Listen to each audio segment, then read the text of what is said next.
ಆತ್ಮೀಯ ವಿದ್ಯಾರ್ಥಿಗಳೇ, ಎಲ್ರಿಗೂ ಸ್ವಾಗತ. ಈ ಸೆಕೆಂಡ್ ಸೆಮ್ಮಿಂದು ಲಾಸ್ಟ್ ಲೆಸನ್ ಕಾಡಿನಲ್ಲೊಂದು ಸ್ಪರ್ಧೆ. ಯಾವ ಲೆಸನ್? ಕಾಡಿನಲ್ಲೊಂದು ಸ್ಪರ್ಧೆ. ಈ ಪಾಠದಲ್ಲಿ ಕಾಡಿನಲ್ಲಿರುವಂತಹ ಎಲ್ಲ ಪ್ರಾಣಿಗಳು ಸೇರಿ ಒಂದು ಸ್ಪರ್ಧೆಯನ್ನು ಏರ್ಪಡಿಸ್ತವೆ. ಅದು ಯಾವ ಸ್ಪರ್ಧೆ, ಅಲ್ಲಿ ಯಾವ ರೀತಿ ತೀರ್ಮಾನವನ್ನು ಕೊಡ್ತಾರ, ಯಾವ ರೀತಿ ಮಾಡ್ತಾರ ಅನ್ನೋದನ್ನು ಈ ಪಾಠದಲ್ಲಿ ನೋಡೋಣ. ಹಾಗಾದರೆ ಈ ಪಾಠದಲ್ಲಿ ಬರುವಂತಹ ಪದಗಳ ಅರ್ಥಗಳು: ಕಂಗೊಳಿಸು ಅಂದರೆ ಹೊಳೆಯುವುದು, ಹುಲಿ ಅಂದ್ರೆ ಮಾತು, ಧ್ವನಿ ಅಥವಾ ಮಾತು ಅಂತ ಅರ್ಥ. ಸಹಬಾಳ್ವೆ ಅಂದ್ರೆ ಒಟ್ಟಾಗಿ ಬಾಳುವುದು, ಸ್ಪರ್ಧೆ ಅಂದರೆ ಪೈಪೋಟಿ, ಮೇಲಾಟ ಅಂತ ಅರ್ಥ.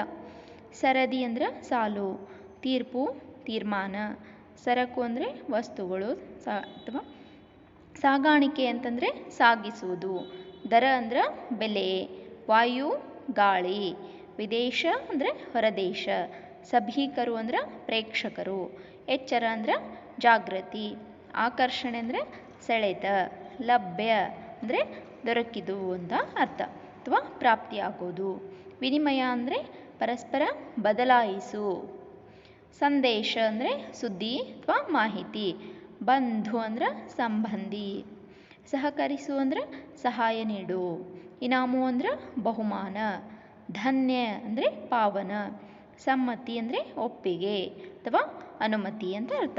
ಹರ್ಷ ಸಂತೋಷ, ಬಿಂಕ ಗರ್ವ, ಅದ್ಭುತ ಆಶ್ಚರ್ಯ. ನೆಕ್ಸ್ಟು ಟಿಪ್ಪಣಿ. ಆಶುಭಾಷಣ ಅಂದರೆ ಸ್ಥಳದಲ್ಲಿಯೇ ಸೂಚಿಸಿದ ವಿಷಯದ ಬಗ್ಗೆ ಭಾಷಣವನ್ನು ಮಾಡೋದಕ್ಕೆ ನಾವು ಆಶುಭಾಷಣ ಅಂತ ಕರಿತೀವಿ. ನೆಕ್ಸ್ಟು ಚಿಂತನೆ, ಒಂದು ವಿಷಯದ ಬಗ್ಗೆ ಆಳವಾಗಿ ಯೋಚಿಸುವುದು. ಬಳ್ಳ ಅಂದ್ರೆ ಒಂದು ಅಳತೆಯ ಪ್ರಮಾಣ. ATM automatic teller machine. ಎಲ್ಲರೂ ATM ಅನ್ನು ಯೂಸ್ ಮಾಡ್ತೀರಿ, ಅದಕ್ಕೆ ದುಡ್ಡು ತೆಗೆಯೋದಕ್ಕೆ. ಬೇಕಾದಾಗ ನಮ್ಮ ಖಾತೆಯಲ್ಲಿರುವಂಥ ಹಣವನ್ನು ತೆಗೆದುಕೊಳ್ಳಲು ಅವಕಾಶ ಕೊಡುವಂತಹ ಒಂದು ಯಂತ್ರ ಅಂತ ಹೇಳ್ತೀವಿ. ನೆಕ್ಸ್ಟು ಕಾಡಿನಲ್ಲೊಂದು ಸ್ಪರ್ಧೆ. ದಟ್ಟವಾದ ಕಾಡೊಂದರಲ್ಲಿ ಗಿಡಮರಗಳೆಲ್ಲ ಚಿಗುರುಳಿದು ಕಂಗೊಳಿಸುತ್ತಿದ್ದವು. ಪ್ರಾಣಿಗಳೆಲ್ಲ ನಿರ್ಭಯವಾಗಿ ಓಡಾಡುತ್ತಿದ್ದವು. ನವಿಲುಗಳು ನರ್ತಿಸುತ್ತಿದ್ದವು. ಗಿಳಿ ಗುಬ್ಬಿಗಳು ಚಿಲಿಪಿಲಿ ಎಂದು ಉಲಿಯುತ್ತಿದ್ದವು. ಎಲ್ಲ ಪ್ರಾಣಿ ಪಕ್ಷಿಗಳು ಸಂತೋಷದಿಂದ ಸಹಬಾಳ್ವೆ ನಡೆಸುತ್ತಿದ್ದವು. ಸಹಬಾಳ್ವೆ ಅಂತಂದ್ರೆ ಕೂಡಿ ಬಾಳುವುದು. ಕಾಡಿನ ರಾಜನಾದ ಸಿಂಹವು ಕಾಡಿನ ದಿನಾಚರಣೆಯನ್ನು ಆಚರಿಸುವ ಬಗ್ಗೆ ಚರ್ಚಿಸಲು ಪ್ರಾಣಿ ಪಕ್ಷಿಗಳ ಸಭೆ ಕರೆದಿತ್ತು. ಎಲ್ಲ ಪ್ರಾಣಿಗಳು ಸಭೆಗೆ ಬಂದು ಸೇರಿದವು. ಅದರಲ್ಲಿ ಫಸ್ಟು ಸಿಂಹ ಬರುತ್ತೆ, ಸಭೆಗೆ ಬಂದು ಸೇರಿದವು. ನೋಡ್ರಿ, ಇಲ್ಲಿ ದಟ್ಟವಾದಂತಹ ಒಂದು ಕಾಡಿತ್ತು. ಇದು ದಟ್ಟವಾದಂತಹ ಒಂದು ಕಾಡು. ದಟ್ಟವಾದಂತಹ ಕಾಡಿತ್ತು, ಅಲ್ಲಿ ಗಿಡ ಮರಗಳೆಲ್ಲ ಚಿಗುರೊಡೆದು ಕಂಗೊಳಿಸುತ್ತಿದ್ದವು. ಗಿಡ ಮರಗಳೆಲ್ಲ ಚಿಗುರೊಡೆದು ಕಂಗೊಳಿಸುತ್ತಿದ್ದವು ಅಂತಂದ್ರೆ ಅವು ನಮ್ಮನ್ನು ಆಕರ್ಷಣೆ ಮಾಡ್ಕೊಳ್ತಿದ್ವು. ಅಷ್ಟು ಗಿಡ ಮರಗಳೆಲ್ಲ ಚಿಗುರೊಡೆದಿದ್ವು. ಪ್ರಾಣಿಗಳೆಲ್ಲ ನಿರ್ಭಯವಾಗಿ ಓಡಾಡುತ್ತಿದ್ದವು. ನಿರ್ಭಯ ಅಂದರೆ ಭಯ ಇರಲಾರದ್ದು. ನಿರ್ಭಯವಾಗಿ ಅಂದರೆ ನಾವು ಮನೆಯಲ್ಲಿ ಹೆಂಗೆ ಭಯ ಇರಲಾರ್ದೆ ಓಡಾಡ್ತೀವಲ್ಲ, ಆ ಥರ ಅಲ್ಲಿ ಪ್ರಾಣಿಗಳು ಕೂಡ ಕಾಡಿನಲ್ಲಿ ಭಯ ಇರಲಾರ್ದಂಗೆ ನಿರ್ಭಯವಾಗಿ ಓಡಾಡುತ್ತಿದ್ದವು. ನವಿಲುಗಳು ನರ್ತಿಸುತ್ತಿದ್ದವು. ನವಿಲುಗಳು ನರ್ತಿಸು ಅಂತಂದ್ರೆ ನೃತ್ಯ ಮಾಡೋದು, ಡ್ಯಾನ್ಸ್ ಮಾಡೋದು. ಗಿಳಿ ಗುಬ್ಬಿಗಳು ಚಿಲಿಪಿಲಿ ಎಂದು ಉಲಿಯುತ್ತಿದ್ದವು. ಉಲಿಯೋದು ಅಂತಂದ್ರೆ ಅವು ಕೂಗೋದು, ಮಾತಾಡೋದು. ಎಲ್ಲ ಪ್ರಾಣಿ ಪಕ್ಷಿಗಳು ಸಂತೋಷದಿಂದ ಸಹಬಾಳ್ವೆ ನಡೆಸುತ್ತಿದ್ದವು. ಇಲ್ಲಿದ್ದಾವೆ ನೋಡ್ರಿ, ಎಲ್ಲ ಪ್ರಾಣಿ ಪಕ್ಷಿಗಳಿದ್ದಾವ. ಹೌದು, ಇವೆಲ್ಲ ಪ್ರಾಣಿಗಳು, ಇಲ್ಲಿರೋವು ಇವೆಲ್ಲ ಪಕ್ಷಿಗಳು. ಹೌದು, ಹಾಗಾದರೆ ಇಲ್ಲಿ ಎಲ್ಲ ಪ್ರಾಣಿ ಪಕ್ಷಿಗಳಿದ್ವು. ಅವು ಚಿಲಿಪಿಲಿ ಅಂತಂದು ಉಲಿಯುತ್ತಿದ್ವು ಅಂದರೆ ತಮ್ಮ ಕೂಗಿನೊಂದಿಗೆ ಮಾತನಾಡ್ತಿದ್ವು. ಆಮೇಲೆ ಕಾಡಿನ ರಾಜನಾದ ಸಿಂಹ ಏನು ಮಾಡಿದ, ಕಾಡಿನ ದಿನಾಚರಣೆಯನ್ನು ಆಚರಿಸಬೇಕು ಅಂತಂದು ಹೇಳಿ ಅಲ್ಲಿ ಏನು ಮಾಡಿದ, ಎಲ್ಲರನ್ನ ಸಭೆ ಕರೆದ್ರು. ಅಲ್ಲಿ ಸಿಂಹ ಏನು ಮಾಡಿದ, ಸಭೆಯನ್ನು ಕರೆದ. ಫಸ್ಟು ಸಿಂಹ ಬರುತ್ತೆ. ಕಾಡಿನ ಎಲ್ಲ ಪ್ರಾಣಿಗಳನ್ನು ಕುರಿತು ನಾವೆಲ್ಲ ಕಾಡಿನ ದಿನಾಚರಣೆಯನ್ನು ಅದ್ಧೂರಿಯಾಗಿ ಆಚರಿಸೋಣವೇ ನಾವು ಕಾಡಿನ ದಿನಾಚರಣೆಯನ್ನು ಅದ್ಧೂರಿಯಾಗಿ ಆಚರಿಸೋಣ ಅಂತಂದು ಹೇಳಿ ಇಲ್ಲಿ ಸಿಂಹ ಕೇಳ್ತು. ಸಿಂಹ ಏನು ಮಾಡ್ತು, ಇದು ಕಾಡಿನ ರಾಜ, ಇಲ್ಲಿರುವಂತಹ ಎಲ್ಲ ಪ್ರಾಣಿಗಳನ್ನು ಕರೀತು, ಪಕ್ಷಿಗಳನ್ನು ಕರೀತು, ಅಷ್ಟ್ರದ್ದು ಒಂದು ಸಭೆಯನ್ನು ಮಾಡಿಕೊಂಡು ನಾವೆಲ್ಲ ಸೇರಿ ಕಾಡಿನ ದಿನಾಚರಣೆಯನ್ನು ಆಚರಿಸೋಣ ಅಂತಂದು ಹೇಳಿ ಕೇಳ್ತು. ಎಲ್ಲ ಪ್ರಾಣಿಗಳು ಒಕ್ಕೋರು ಅಂತಂದರೆ ಒಂದೇ ಧ್ವನಿಯಿಂದ. ಈಗ ನಾವೇನಾದರೂ ಹೆಸರನ್ನ ಅಂತ ಕೇಳಿದಾಗ ಎಸ್ ಮೀಸ್ ಅಂತ ನೀವು ಹೇಳ್ತಿರಲ್ಲ, ಆ ಥರ ಒಕ್ಕೋರ್ಲಿಂದ ಹೌದು ಹೌದು ಎಂದವು.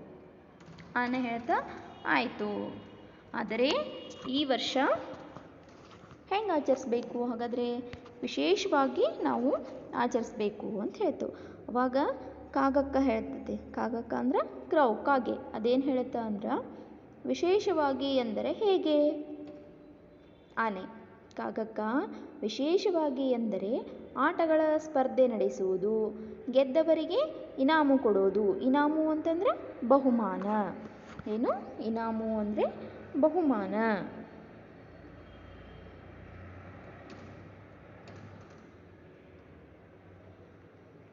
ಇನಾಮು ಅಂದರೆ ಬಹುಮಾನ, ಪ್ರೈಸ್ ಅಂತ ಹೇಳ್ತಾರಲ್ಲ, ಅದಕ್ಕೆ ನಾವು ಇನಾಮು ಅಂತ ಹೇಳ್ತೀವಿ. ಅವಾಗ ಮೊಲ ಹೇಳುತ್ತೆ, ಇಲ್ಲ ಈ ಬಾರಿ ಆಟಗಳ ಬದಲು ಆಶುಭಾಷಣ ಸ್ಪರ್ಧೆ ನಡೆಸೋಣ. ಆಶುಭಾಷಣ ಸ್ಪರ್ಧೆ ಅಂದರೆ ಸ್ಥಳದಲ್ಲೇ ಯಾವುದಾದ್ರೂ ಒಂದು ವಿಷಯ ಕೊಡ್ತಾರೆ, ಅದ್ರ ಬಗ್ಗೆ ನಾವು ಭಾಷಣವನ್ನು ಮಾಡಬೇಕು, ಅದಕ್ಕೆ ಆಶುಭಾಷಣ ಸ್ಪರ್ಧೆ ಅಂತ ಹೇಳ್ತಾರೆ. ಅವಾಗ ಆನೆ, ಏಕೆ ಈ ಹಿಂದೆ ಆಮೆಯ ಜೊತೆ ಓಟದ ಸ್ಪರ್ಧೆಯಲ್ಲಿ ಸೋತಿದ್ದಕ್ಕೆ ಭಯ ಏನು ಅಂತ ಆನೆ ಕೇಳುತ್ತೆ. ಅವಾಗ ಮೊಲ ಹೇಳುತ್ತೆ, ಇಲ್ಲಪ್ಪ ನನಗೆ ಯಾಕೆ ಭಯ, ಆಶುಭಾಷಣ ಸ್ಪರ್ಧೆಯಿಂದ ಗೊತ್ತಿಲ್ಲದ ಎಷ್ಟೋ ವಿಚಾರಗಳನ್ನು ನಾವು ತಿಳಿದುಕೊಳ್ಳಬಹುದು ಎಂದೇನಷ್ಟೇ. ಆಶುಭಾಷಣ ಸ್ಪರ್ಧೆಯಲ್ಲಿ ಯಾವ ವಿಷಯ ಬರುತ್ತಲ್ಲ ಆ ವಿಷಯದ ಬಗ್ಗೆ ಎಲ್ಲರೂ ಮಾತಾಡ್ಕೋತಾರೆ. ಕೆಲವೊಬ್ಬರಿಗೆ ಆ ವಿಷಯ ಗೊತ್ತಿರಂಗಿಲ್ಲ, ಅದರಿಂದ ಎಲ್ರಿಗೂ ಆ ವಿಷಯ ಗೊತ್ತಾಗುತ್ತೆ. ಅದಕ್ಕೆ ಗೊತ್ತಿರಲಾರ್ದಂತಹ ಎಷ್ಟೋ ವಿಷಯಗಳನ್ನು ನಾವು ಇಲ್ಲಿ ಕಲಿಬಹುದು. ಆದ್ದರಿಂದ ಆಶುಭಾಷಣ ಸ್ಪರ್ಧೆಯನ್ನು ಏರ್ಪಡಿಸೋಣ ಅಂತಂದು ಹೇಳಿ ಮೊಲ ಹೇಳ್ತು. ನರಿ ಕೇಳ್ತಾ, ಆಶುಭಾಷಣ ಸ್ಪರ್ಧೆ ಹಾಗಂದ್ರೆ ಏನು, ಹಾಗಾದ್ರೆ ಆಶುಭಾಷಣ ಸ್ಪರ್ಧೆ ಅಂದರೆ ಏನು ಅಂತಂದು ಹೇಳಿ ನರಿ ಕೇಳುತ್ತೆ.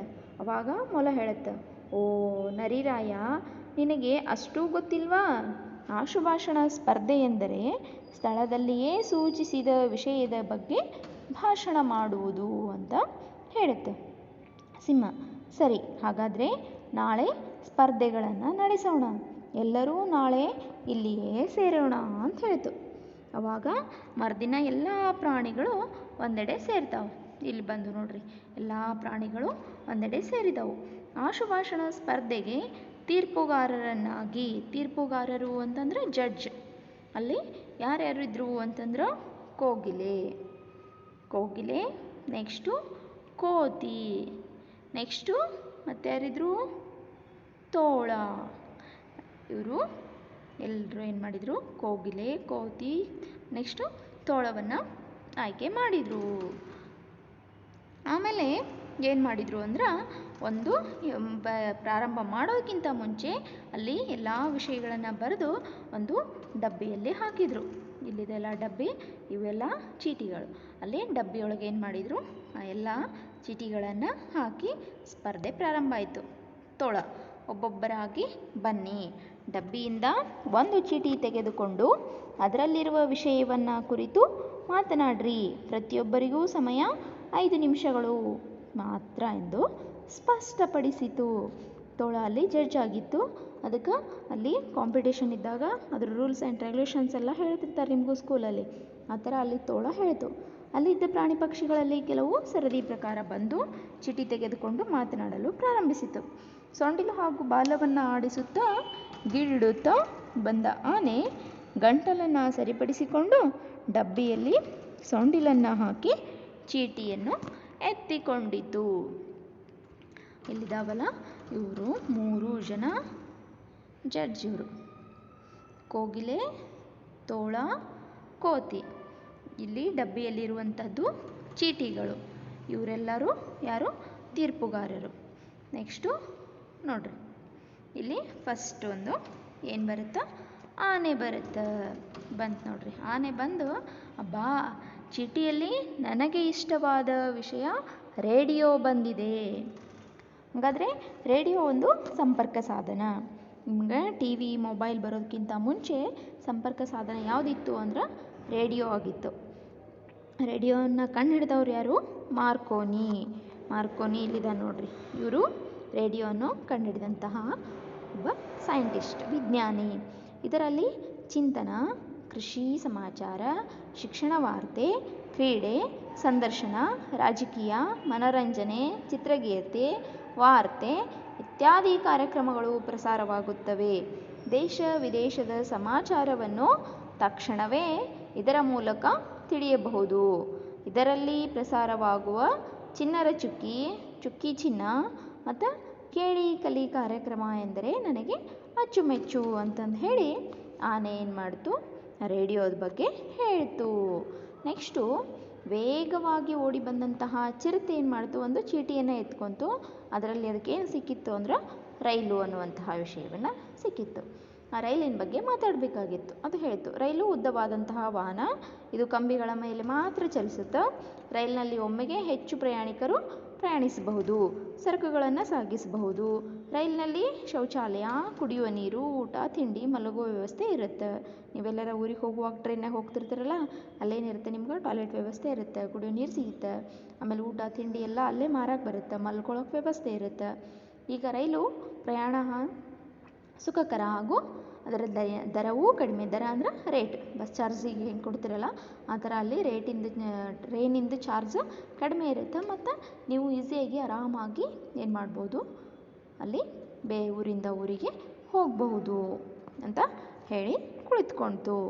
ನೆಕ್ಸ್ಟ್ ಏನು ಬಂತು ಅಂತಂದ್ರೆ, ಹೆಜ್ಜೆ ಮೇಲೆ ಹೆಜ್ಜೆ ಹಾಕಿ ಗರಿ ಬಿಚ್ಚಿ ತನ್ನ ಸೌಂದರ್ಯವನ್ನು ತೋರಿಸ್ಕೊಂಡು ಬರುವಂಥದ್ದು ಕೊಕ್ಕಿನಿಂದ ತೆಗೆದುಕೊಂಡಿತು. ಯಾವುದು? ನವಿಲು. ಗರಿ ಬಿಚ್ಚಿ ನೃತ್ಯ ಮಾಡೋದು ಯಾವುದು? ನವಿಲು. ಮನುಷ್ಯ ಹಕ್ಕಿಗಳು ಹಾರೋದನ್ನು ಕಂಡು ತಾನೂ ಹಾರಬೇಕೆಂದು ವಿಮಾನವನ್ನು ಕಂಡುಹಿಡಿದ. ವಿಮಾನ ವಾಯು ಮಾರ್ಗದಲ್ಲಿ ಚಲಿಸುತ್ತದೆ. ವಾಯು ಅಂತಂದರೆ ಮೇಲೆ ಗಾಳಿಯಲ್ಲಿ, ಆಕಾಶದಲ್ಲಿ ಚಲಿಸುತ್ತದೆ. ಇದರ ಮೂಲಕ ಕಡಿಮೆ ಸಮಯದಲ್ಲಿ ಬಹಳ ದೂರ ಪ್ರಯಾಣಿಸಬಹುದು. ಜನರು ವಿದೇಶಗಳಿಗೆ ಹೋಗುವಾಗ ಹೆಚ್ಚಾಗಿ ವಿಮಾನದಲ್ಲಿಯೇ ಸಂಚರಿಸುತ್ತಾರೆ. ನನಗೆ ವಿಮಾನ ಪ್ರಯಾಣ ಎಂದರೆ ತುಂಬ ಇಷ್ಟ. ಆದರೆ ಇದರ ದರ ದುಬಾರಿ. ದರ ಅಂದ್ರೆ ರೇಟ್. ಅದಕ್ಕೆ ನನಗೆ ಬೇಸರ ಅಂಥೇಳಿ ವಯಾರ ಮಾಡ್ಕೋತ ಅದು ವೇದಿಕೆಯಿಂದ ಕೆಳಗೆ ಇಳಿದು ಬಂತು. ನೆಕ್ಸ್ಟು ಕುಣಿಯುತ್ತಾ ಕರಡಿ ಏನು ಮಾಡ್ತು? ಸಭಿಕರಿಗೆಲ್ಲ ಕೈ ಮುಗಿದು ಒಂದು ಚೀಟಿಯನ್ನು ಎತ್ಕೊಂತು. ಅದಕ್ಕೆ ಸಿಕ್ಕಂತಹ ವಿಷಯ ಏನಿತ್ತು? ಹಿಮಾಲಯ ಅನ್ನುವಂಥದ್ದು. ಅದ್ರ ಬಗ್ಗೆ ಮಾತಾಡಬೇಕಾಗಿತ್ತು. ಹಾಗಾದರೆ ಇದು ಅತ್ಯಂತ ಎತ್ತರವಾದಂತಹ ಪರ್ವತ. ಭಾರತದ ಉತ್ತರ ಭಾಗದಲ್ಲಿದ್ದು ಹಿಮದಿಂದ ಕೂಡಿದೆ. ಶತ್ರುಗಳು ನಮ್ಮ ದೇಶಕ್ಕೆ ಬರದಂತೆ ಇದು ತಡೆದಿದೆ. ಇಲ್ಲಿ ಹುಟ್ಟುವ ಗಂಗಾ, ಯಮುನಾ, ಬ್ರಹ್ಮಪುತ್ರ ನದಿಗಳು ಸದಾ ತುಂಬಿ ಹರಿಯುತ್ತವೆ. ತಕ್ಷಣ ತೀರ್ಪುಗಾರರಾದ ಕೋತಿ ಏನು ಮಾಡ್ತು? ಕರಡಿ ಮಹಾರಾಯರೇ, ನಿಮ್ಮ ಸಮಯ ಮುಗೀತು ಅಂತ ಹೇಳಕತ್ತಿತ್ತು. ಅಲ್ಲಿ ಕರಡಿ ಏನು ಮಾಡ್ತು? ಹಿಮಾಲಯ ಪರ್ವತದ ಬಗ್ಗೆ ಬಹಳ ಚಂದ ಹೇಳಕತ್ತಿತ್ತು. ಆದರೆ ಅದಕ್ಕೆ ಸಮಯ ಎಷ್ಟು ಕೊಟ್ಟಿದ್ರು? 5 ನಿಮಿಷ ಕೊಟ್ಟಿದ್ರು. ಅದಕ್ಕೆ ಅಲ್ಲಿ ಕೋತಿ ಏನು ಮಾಡ್ತು? ಕರಡಿ ಮಹಾರಾಯರೇ, ನಿಮ್ಮ ಸಮಯ ಮುಗೀತು ಅಂತ ಎಚ್ಚರಿಸಿತು. ಅವಾಗ ಕರಡಿ ಅಲ್ಲಿಂದ ತನ್ನ ಜಾಗಕ್ಕೆ ಹೋತು. ನೆಕ್ಸ್ಟ್ ಏನು ಬಂತು ಅಂದರೆ ಹಾವು ಬಂತು. ಹಾವು ಬಂದು ಬ್ಯಾಂಕಿನ ವಿಷಯ ಸಿಕ್ಕಿತ್ತು ಅದಕ್ಕೆ ಅದೇ ಬ್ಯಾಂಕಿನ ಬಗ್ಗೆ ಮಾತಾಡ್ತು. ಏನು? ಬ್ಯಾಂಕಿನಲ್ಲಿ ಹಣದ ವ್ಯವಹಾರ ಮಾಡ್ತೀವಿ. ಹನಿ ಹನಿ ಕೂಡಿದರೆ ಹಳ್ಳ, ತೆನೆ ತೆನೆ ಕೂಡಿದರೆ ಬಳ್ಳ ಅನ್ನುವಂತೆ ಉಳಿತಾಯ ಮಾಡಬೇಕು. ಹಣ ಇರಿಸಲು ಬೇಕಾದಾಗ ತೆಗೆದುಕೊಳ್ಳುವ ಉತ್ತಮ ವ್ಯವಸ್ಥೆ ಎಲ್ಲ ಬ್ಯಾಂಕಿನವರು ಮಾಡಿದ್ದಾರೆ. ಅದಕ್ಕೆ ನಮ್ಮ ಖಾತೆಯಲ್ಲಿರುವಂತಹ ಹಣವನ್ನು ನಾವೇನು ಮಾಡಬೇಕು? ಅವಶ್ಯಕತೆ ಇದ್ದಾಗ ಬ್ಯಾಂಕಿನಿಂದ ಅಥವಾ ATM ಮೂಲಕ ತೆಗೆದುಕೊಳ್ಬೇಕು. ಆಮೇಲೆ ಏನು ಮಾಡಬೇಕು? ಬ್ಯಾಂಕ್ಗಳಲ್ಲಿ ಹೆಚ್ಚಾಗಿದ್ದನ್ನು ಅಲ್ಲೇ ಇಡಬೇಕು. ಅನ್ನೆಸೆಸರಿ ನಾವು ದುಡ್ಡನ್ನು ವೇಸ್ಟ್ ಮಾಡಬಾರ್ದು ಅಂತ ಹೇಳಿ ಹಾವು ಹೇಳ್ತು. ರೆಕ್ಕೆ ಬಿಚ್ಚಿ ಹಾರುತ್ತಾ ಕೆಂಪು ಮೂತಿಯ ಗಿಳಿ ಏನು ಮಾಡ್ತು? ಕೊಕ್ಕಿನಿಂದ ಒಂದು ಚೀಟಿಯನ್ನು ತೆಗೆದುಕೊಂತು. ಅದಕ್ಕೆ ಬಂದಿರುವಂತಹ ಒಂದು ಮುಖ್ಯವಾದಂತಹ ವಿಷಯ ಏನು? ನೀವು ಹಿಡಿದಿರಲ್ಲ, ಈಗ ಎಲ್ಲರ ಕೈಯಲ್ಲೂ ಮೊಬೈಲ್. ಅದೇ ವಿಷಯ ಗಿಳಿಗೆ ಬಂದಿತ್ತು. ರೋಗಿ ಬಯಸಿದ್ದು ಹಾಲು ಅನ್ನ, ವೈದ್ಯರು ಹೇಳಿದ್ದು ಹಾಲು ಅನ್ನ. ಎಲ್ರಿಗೂ ಬೇಕಾಗಿರೋದು ಮೊಬೈಲು. ನೀವು ಮಿಸ್ ವಿಡಿಯೋ ಕಳಿಸಿದ್ದನ್ನು ಬಿಟ್ಟು ಉಳಿದಿದ್ದು ಯೂಟ್ಯೂಬ್ ವಿಡಿಯೋ ನೋಡ್ಕೋತಾ ಕೊಡ್ತಿರಲ್ಲ, ಆ ಥರ ಮಾಡಬೇಡ್ರಿ ದಯವಿಟ್ಟು. ಏನಿರುತ್ತಲ್ಲ ಸಬ್ಜೆಕ್ಟು ಅದನ್ನು ದಯವಿಟ್ಟು ನೋಡ್ಕೊಳ್ರಿ. ಇಲ್ಲಿ ಗಿಳಿ ಏನು ಹೇಳುತ್ತಾ ಅಂತಂದ್ರೆ, ಮೊಬೈಲ್ ವಿಷಯ ಬಂದೈತಿ. ಈಗ ಎಲ್ಲರ ಕೈಯಲ್ಲಿ ಇರೋದು ಮೊಬೈಲು. ಇದರ ಮೂಲಕ ಜಗತ್ತಿನ ಮೂಲೆ ಮೂಲೆಯ ಜನ ವಿಚಾರ ವಿನಿಮಯ ಮಾಡ್ಕೊಳ್ಬೋದು. ಆಮೇಲೆ ಏನು ಮಾಡ್ತು ಅಂತಂದರೆ ಎಲ್ಲರ ಜೊತೆ ಸಂದೇಶಗಳನ್ನು ಕಳಿಸ್ಬೋದು. ಸಂದೇಶ ಅಂತಂದ್ರೆ ಮೆಸೇಜಸ್ಸಿಗೆ ಸಂದೇಶ ಅಂತ ಹೇಳ್ತೀವಿ, ಅದನ್ನು ಕಳಿಸ್ಬೋದು.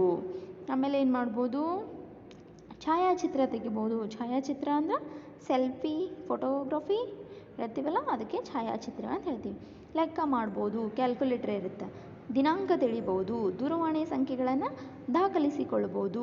ದೂರವಾಣಿ ಸಂಖ್ಯೆಗಳಂದ್ರೆ ಕಾಂಟ್ಯಾಕ್ಟ್ ನಂಬರ್ ಸೇವ್ ಮಾಡ್ಕೋತೀವಲ್ಲ, ಅದಕ್ಕೆ ನಾವು ದೂರವಾಣಿ ಸಂಖ್ಯೆಗಳನ್ನು ಅಂತ ಹೇಳ್ತೀವಿ. ದಾಖಲಿಸು ಅಂದರೆ ಸೇವ್ ಮಾಡ್ಕೊಳ್ಳೋದು.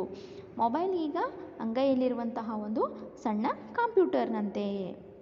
ಆವಾಗ ನಾನು ಹೇಳ್ತಾ ಅಬ್ಬಾ ಮೊಲ ತಿಳಿಸಿದಂತೆ ಈ ಆಶುಭಾಷಣ ಸ್ಪರ್ಧೆಯ ಮೂಲಕ ನಾವೆಲ್ಲ ಏನು ಮಾಡಿದ್ವಿ, ಬಹಳ ವಿಷಯಗಳನ್ನು ತಿಳಿದುಕೊಂಡ್ವಿ. ಎಲ್ಲರೂ ತುಂಬ ಅದ್ಭುತವಾಗಿ ಮಾತನಾಡಿದ್ರಿ. ಈ ಸ್ಪರ್ಧೆ ನಡೆಸಲು ಸಹಕರಿಸಿದವರಿಗೆಲ್ಲ ಧನ್ಯವಾದಗಳು ಅಂಥೇಳಿ ಅವಾಗ ಸಿಂಹ ಹೇಳುತ್ತಾ, ಓ ನನ್ನ ಬಂಧುಗಳೇ, ನೀವೆಲ್ಲ ಸ್ಪರ್ಧೆಯಲ್ಲಿ ಭಾಗವಹಿಸಿ ಯಶಸ್ವಿಯಾಗಿ ನಡೆಸಿಕೊಟ್ಟಿದ್ದೀರಿ. ಇದು ನನಗೆ ಹರ್ಷ ತಂದಿದೆ, ಅಂದರೆ ಖುಷಿ ತಂದಿದೆ. ನಾಳೆ ಹೊರಾಂಗಣದಲ್ಲಿ ಕಬಡ್ಡಿ ಆಟವನ್ನು ಆಡೋಣ. ಎರಡೂ ಸ್ಪರ್ಧೆಗಳಲ್ಲಿ ಗೆದ್ದವರಿಗೆ ಏನು ಮಾಡ್ತೀವಿ ನಾವು, ದಿನಾಚರಣೆ ಎಂದು ಇನಾಮ್ ನೀಡ್ತೀವಿ. ಇನಾಮು ಅಂದರೆ ಬಹುಮಾನ. ಎಲ್ಲ ಪ್ರಾಣಿಗಳನ್ನು ಕುರಿತು ಈ ರೀತಿ ಹೇಳ್ತಾ, ಅದಕ್ಕೆ ಕೂಡಿ ಬಾಳಿದರೆ ಸ್ವರ್ಗ ಸುಖ ಅಂತ ಹೇಳ್ತಾರೆ. ಅಂದರೆ ಅಲ್ಲಿ ಎಲ್ಲ ಪ್ರಾಣಿಗಳೇನು ಮಾಡಿದ್ವು, ಒಂದಕ್ಕೊಂದು ಹೊಂದಾಣಿಕೆಯಿಂದ ಸ್ಪರ್ಧೆಯನ್ನು ನಡೆಸಿದ್ವು. ಅಲ್ಲಿ ಒಂದಕ್ಕೊಂದು ಸ್ಪರ್ಧೆಯನ್ನು ನಡೆಸಿ ಏನು ಮಾಡಿದ್ವು ಅಂತಂದ್ರೆ, ಖುಷಿಯಿಂದ ಸ್ಪರ್ಧೆಯಲ್ಲಿ ಎಲ್ಲ ವಿಷಯಗಳ ಕುರಿತು ಮಾತನಾಡಿ ಆನಂತರ ಏನು ಮಾಡಿದ್ವು ಅಂತಂದ್ರೆ, ಒಬ್ಬರಿಂದ ಒಬ್ಬರಿಗೆ ವಿಷಯವನ್ನು ಹಂಚ್ಕೊಂಡದನ್ನು ನೋಡಿ ಸಿಂಹ ಆಮೇಲೆ ಎಲ್ರಿಗೂ ಧನ್ಯವಾದಗಳನ್ನು ಹೇಳ್ತು. ಅದಕ್ಕೆ ಕೂಡಿ ಬಾಳಿದರೆ ಸ್ವರ್ಗ ಸುಖ ಅಂತ ಹೇಳ್ತಾರೆ. ಧನ್ಯವಾದಗಳು ಮಕ್ಕಳೇ.